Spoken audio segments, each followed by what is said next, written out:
On n'en a pas parlé jusque-là parce qu'on voulait vous garder un petit peu le suspense, mais c'est vrai que les organisateurs de ce meeting de Zagreb ont tenté d'amener une tête d'affiche. Et c'est cet homme. Il s'agit bien sûr d'Asafa Powell, Afasta. Samir, c'est la star du meeting ou la star des meetings? Qui est le plus de fois passé dans sa vie et dans l'histoire de l'athlétisme sous la barre des 10 secondes. Non, mais je dis ça parce qu'Asafa Powell manquait les grands rendez-vous, les grands championnats. Et il a encore loupé son championnat, Renaud. Hein. Ouais, même si j'essaye de me rattraper, je voulais avoir un petit peu le débat avec vous. Hein. Aujourd'hui, il a un petit peu rattrapé son championnat grâce à son relais 4x100 où il avait vraiment été très bon face à Justin Gatlin. Mais une 7ème place de la finale du 100 mètres en 10 secondes pile, quand il avait le 2e meilleur temps des engagés avant la course en 9,80, c'est quand même décevant. Bah bien sûr, mais je crois qu'il faut pas seulement aller voir du côté du psychologique. Je crois que c'est quelqu'un qui doit avoir des vrais problèmes de récupération. La motivation, elle a le droit aussi de courir plus vite sur les essais qui lui restent. Allez, le 100 mètres masculin avec le couloir numéro 1, le Britannique James Dasaolu. 9,91 pour son record personnel, qui a couru en 10-12 cette année, membre du relais 4x100 anglais. Charles Kimmons, qui avait été champion des États-Unis en salle, record personnel à 9,95, il a couru en 10,07 cette année. Et puis au couloir numéro 3, l'homme qui a prouvé et qui ne veut pas lâcher son élixir de jouvence, Kim Collins, qui a 39 ans, a fait une saison en salle incroyable, qui a encore couru sous les 10 secondes cette année en 9,98. Record personnel à 9,96 réalisé l'an passé pour le champion du monde de Paris-Saint-Denis, c'était en 2003. Et puis Asafa Powell, qui manque d'un vrai titre majeur. Record personnel à 9,72, ancien record du monde, 9,81 cette année, hein, Renaud. C'était à Paris devant Jimmy Vico qui avait réalisé le record d'Europe. Asafa Powell qui a passé la barre des 100 fois sous les 10 secondes. Alors que Mike Rogers sera son plus gros adversaire du jour. Record personnel à 9,85. Lui qui l'a approché cette année en 9,86. C'était en demi-finale des championnats du monde de Pékin. Richard Kilty, champion du monde en salle. 10,05 pour lui, son meilleur temps réalisé cette saison.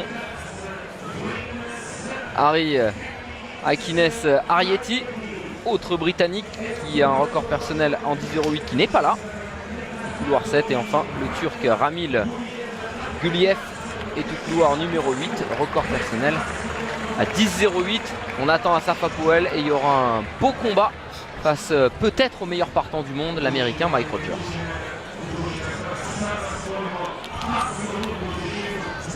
Effectivement, Asafa Powell, Mike Rogers, c'est le duel du jour.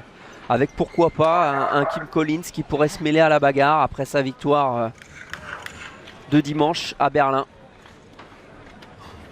Mais a priori, c'est une course qui est montée autour d'Asafa Powell. C'est quelqu'un qui répond toujours très bien en meeting. Et aussi, j'ajouterais que dans les périodes post-grand championnat, il nous a souvent gratifié de très bons chronos. On se souvient du record du monde du 100 mètres Arietti. Et là, les conditions sont parfaites. Et un bon départ d'Asafa Powell devant Mike Rogers, c'est bon signe. Et il y a chrono au bout de la piste, clairement Asafa Powell qui se détache, Asafa Powell pour une victoire, Asafa Powell, eh bien 9,96 qui sera peut-être corrigé, mais un chrono sous les 10 secondes pour Afasta. Voilà, c'est exactement ce qu'on disait avant la course. C'est quelqu'un qui sait répondre présent dans les meetings. On va dire que c'est les ambiances qu'il affectionne. En plus, c'est des stades où il a l'habitude de courir. C'est un des garçons qui a le plus d'expérience, vous l'avez dit.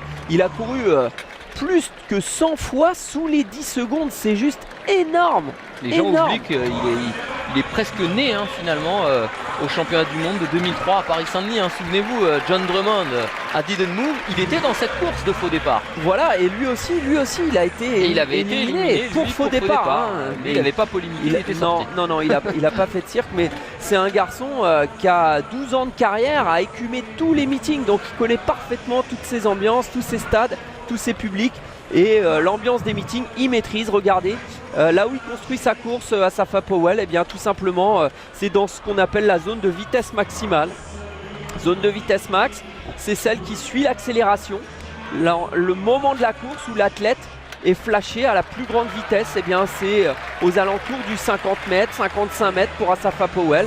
Et c'est là, ici, quand il est bien grand, bien haut, bien droit sur ses appuis, c'est là qu'il va beaucoup plus vite que Mike Rogers qui est à sa droite et Kim Collins qui pioche à sa gauche. Il réussit aussi la zone de lutte contre la décélération, la zone de résistance vitesse. Voilà, quand on passe dans les quand on passe le 80 mètres, c'est-à-dire les 20 derniers mètres, eh bien on a vu que Mike Rogers n'a pas repris 1 centimètre à Asafa Powell. Il a réussi à maintenir un niveau de vitesse instantané assez important pour s'imposer sans problème. Sur l'accélération, on va dire qu'il a fait match nul avec Rogers. Il ne s'est pas forcément détaché, alors qu'on l'a vu parfois beaucoup plus saignant sur la sortie des starting blocks et